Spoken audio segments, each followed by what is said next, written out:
Pallof Sling Rings, an anti-rotational core exercise mainly focused on engaging the rotational aspects of the obliques, transverse abdominis, and lats to improve spinal stabilization. Here's what we're looking for. The setup is the same as discussed in the Pallof press. Here's a quick checklist. Set up a sports cord at about chest height, lunge forward with one leg, position yourself with both hips facing forward, create a proud chest, and hold your hands at the center line of the body.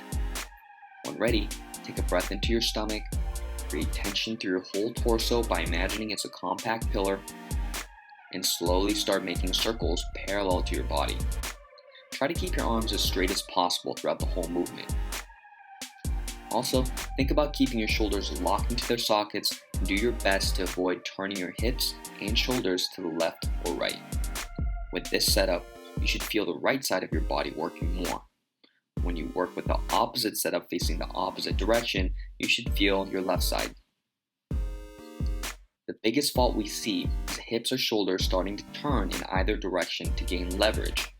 Make sure to be very wary of what your hips and shoulders are doing, especially as the arms circle away from the body. We also recommend you videotape yourself from the side view to check for this rotation at the torso.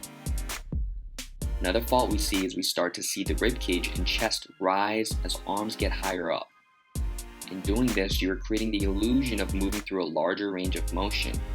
However, what's really happening is you're finding extension through the spine and not so much the shoulders, which doesn't challenge the core as much. Since Pallofs are aimed at core stabilization, we want to make sure the spine stays fixed while the arms move up.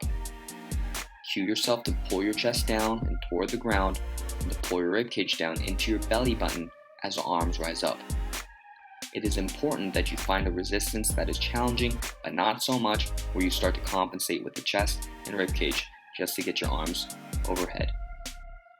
If you find this torso positioning hard to maintain, try limiting the range of motion. Make smaller rings. As you get stronger and more adept at controlling your positioning, gradually increase the size of your circles. If this movement is too easy, you can modify by taking the movement slower or using a higher resistance. Some comments before we let you guys go. Remember, it's quality over quantity. Moving well always takes precedence over the number of reps or the weight being used. Improve your mind-body connection by constantly trying to identify and feel the correct muscles working. And as always, remember to be happy with the fact that you're doing good for your body.